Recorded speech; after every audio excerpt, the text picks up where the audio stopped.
who we are and what is safe for us to reveal is such a complex interweaving of family, the culture we're in. In some places, it's safe to be a certain thing, and in other places, it's not. And the whole issue of me being a lesbian is something that I've been working with since my 20s, which is in the 70s. At times, I've been very out and in your face and wearing buttons and marching. And I'm sure I wasn't always easy to be around because I was really pushing people on, this is who I am. And if you're going to be part of my life, you've got to accept that. I really think that's okay, actually. And as I'm older now, I understand that everybody in my family, for instance, had their own coming out process, and it wasn't really up to me to decide that for them, even though it certainly affected me. So I thought what we could do today is, in addition to the relaxation, really look into, what am I hiding, and do I need to hide? For my mom, she was hiding the fact that she had a lesbian daughter, and she hid that right till the end of her life. That was what it was, and in her generation, that was something that was a lot more difficult. And so she struggled with it in a certain way. And, for my son, he was never ashamed of having a lesbian mother, even though I was very visible. Kids at school would say, "Was that your mom on TV yesterday talking about being a lesbian?" He was always cool with it. He never felt he had to hide. So there's so many variations. And what really, as I come to this now, is with a more trauma-informed lens, I really honor and value everybody's position wherever they are on this. There's no right or wrong approach. Each approach that we take has consequences, and it's subject to that really complex, unconscious perception of threat. What's safe, what's not. The way this applies to everyone is in terms of how we move about in the world and how much of ourselves, our true selves, we offer. So that might be that you're in a family where it's not safe to cry. If you show any kind of weakness, there'll be like a pack of vultures on you. So it was never safe to really be who we are in those circumstances. So as a child, we learn all of these strategies for keeping ourselves safe, and we learn these habits of hiding. And the reason that I bring this up as an inquiry now is just so that we can update our files, basically. What was not safe for us as a child was not safe for us as a child. And we made it through however we did. And there's no shame in that at all. And in fact, a lot of the work that we do around healing our own trauma is coming back into a connection and a compassionate kindness with ourselves and our younger selves in particular. And then as we look at the situation now, and this works in so many subtle ways as well, it's that thing that we don't say that we're not sure it's going to be acceptable with certain people.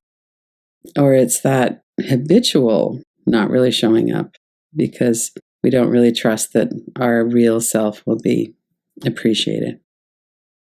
So some people are working with something like coming out as a lesbian or having a queer kid or all of those things. And all of us are working with being brave and authentic. And what I thought would be helpful to look at is how much of our neuroception around this, our perception of safety and danger, is accurate in this moment in time, in our life as we are now, as an adult, and not in any way to say that it's safe for us to be who we are at all times, to be completely who we are. We get to make those decisions, and they don't have to be the same decision all the time. Some days we're not wanting to be vulnerable with people. Things are hard and we just want to protect ourselves, and that's completely fine.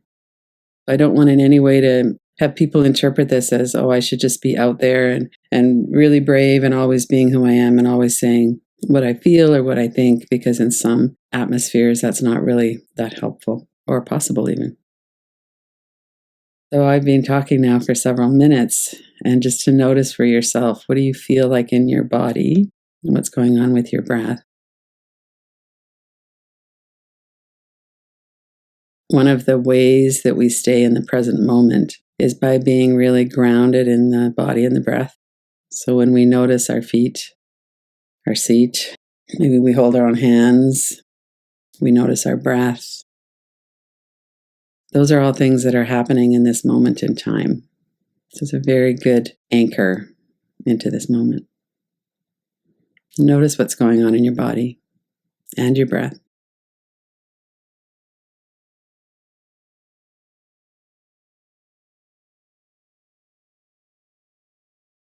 Oftentimes these things stir up a lot of memories. Someone's shaking things up a bit.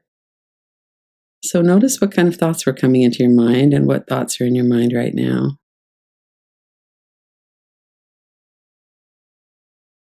This is personal to all of us. How much do we reveal? How do we show up in the world? How do we show up for ourselves?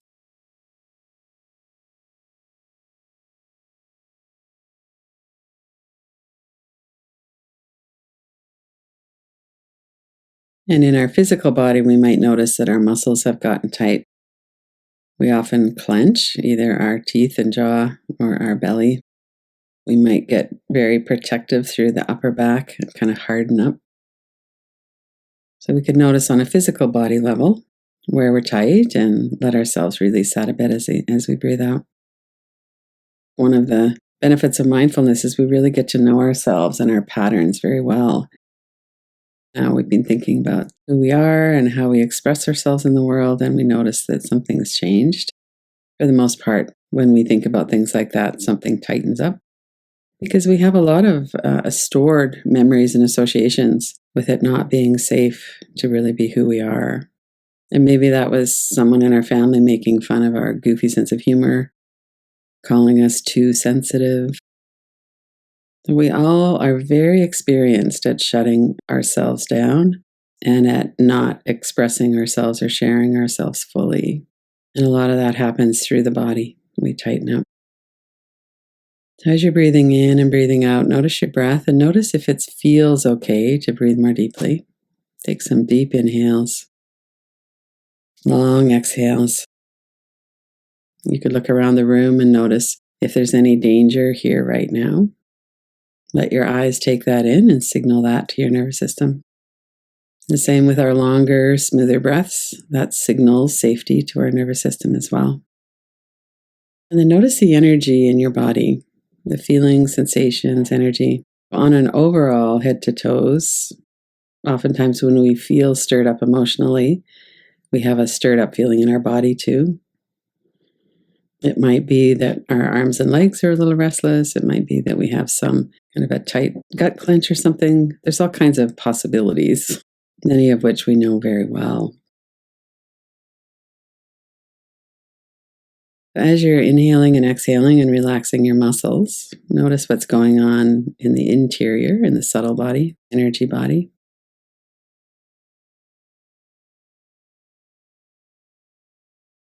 And then let's go a little bit more detailed for a few minutes. Notice your forehead and eyebrows. Particularly when we worry, we tend to tighten up through there. You could lift your eyebrows up and then let them release. Notice your mouth and jaw, your neck and throat. One of the things that we notice in our mouth and jaw is that it's often tight because we're clamping down on what we say or what we share verbally. And if you have a habit of clenching your teeth, which many people do, one of the things we could do is to move the lower jaw around a little bit and put a bit of space from the top to bottom teeth. But another thing that we could do is really just notice, why am I clenching my teeth? What am I holding in? This is very much related to this inquiry. Sometimes it's fairly subtle. Other times we've got a lockjaw going on. What am I holding in? And historically, we can probably come up with lots of things that weren't safe to say. And let your jaw and your mouth relax now, your throat, your vocal cords, your tongue. And then bring your attention down to the sides of your neck and the back of your neck. Notice the large muscles of your upper back again. Come all the way down to the area between your shoulder blades, behind your heart center. Then come around the sides of the rib cage, the front of your rib cage, the large muscles of your chest. And notice what's happening in your heart space, your heart center. Is there any energy or sensation here? Does it feel kind of numb or empty? What's your experience in your heart center right now? One of the things that happens when we're not really able to share who we are or to be validated and affirmed for that is that our heart feels very affected by that. We feel the grief of not being known, not being connected with. So as you're breathing in and out, notice what it feels like in your heart center. And if you could just be present with that for a moment. If there's thoughts coming in, let them come. We can always stay with something for a little bit, especially if it's a memory that's coming forward to be attended to, or we can connect with it. That attuned empathy that we so often are missing out on. We can offer that to ourselves. There's an experience that comes and a belief that comes with that experience that we're actually okay, that there's nothing wrong with us. The core deficiency beliefs that we developed as a child are not true. Even if we felt unloved and that was our actual experience, we were not loved and protected the way we needed to be. It does not mean that we're unlovable or not worthy of protection. It doesn't mean anything like that. So as adults now, we can really be present with that pain of feeling that way and having that experience and offering ourselves that kind, attuned connection. We don't have to be someone different in order to be loved by ourselves. Notice your breath. Notice the movement of your body with your breath, your belly. If you're breathing up in your chest, soften your stomach area and let it move a bit deeper. Let yourself settle and be grounded in your physical body, your breath, this moment in time. If we come back to the inquiry, is there anything you feel that you really need to hide from yourself right now? Not anybody else, just from yourself. Is it okay to fully know who you are? And notice your response to that. Quite often what happens is some memories will come in of, well, you're not that great of a person. You're jealous or you're this or that. So that's not the point. We could let that move to the background. It's very common. Nothing wrong with ourselves that we think that way. But we don't have to be perfect. So the perfection, control, those are trauma responses. So we could work with that and work with letting that go. Right now, what's my experience in my own heart? Just being present with all of who I am. And let your mind kind of settle a bit with this. There doesn't have to be a lot of thinking. We could go more into a felt sense, although certainly thoughts will be there. Put your hand on your heart if you want, or hold your own hands. Right now, in this moment, it's okay for me to be here with me. I could just be present with myself, and I don't have to hide anything from myself. I don't have to be perfect. I don't have to have completely healed. I don't have to be courageous. I don't have to be anything. I could just be here with me. I don't have to hide from myself. And from here, from this complete acceptance, it's really okay for me to be who I am. I can love myself and connect with myself and respect myself and be kind and compassionate, all of those things. There's no expectation that I have to be perfect to deserve that. That's not how this works. We can be present with ourselves right now. And that might be something that we have a little cultivating to do around. It might not come so naturally. There might be things coming up that we could work with for sure. And it's from here, from really knowing ourselves and really accepting ourselves just as we are, that we can make that determination about how much to share with others. And we can make that assessment of, when I was a child, it was not safe, or when I was a teen or earlier adult life, it wasn't safe. And maybe right now in our circumstances, there's certain people that we don't want to really say certain things around because we're just going to get a lot of hassle for it, or their contempt or judgment, and we don't need to put ourselves in that position. We're not making a rule that we always have to completely be open and authentic. And there's a cost. There's a cost when we hide part of who we are. So by being present in this moment with a settled nervous system, we can make that assessment with these conditions right now as an adult instead of being so affected by how that was in our earlier life. And no shaming. There's no right or wrong answer. I'm just looking. What can I afford to say and do today? And if the price is too great, whatever the price is, we don't do it. No shame in that. We could also be kind around that. And we can cultivate the bravery and the courage to be as open as we can, starting with ourselves and then from there extending that out to our relationships in the world. So let's just sit with that for another minute or so. This unconditional acceptance of ourselves, our assessment, our present moment, more accurate assessment of threat and risk and safety. What do I reveal and what do I not reveal? And then I'm comfortable with that. I know myself, and that's the foundation for this.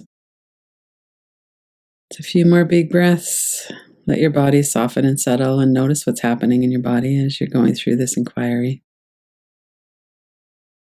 And this is an ongoing practice for sure.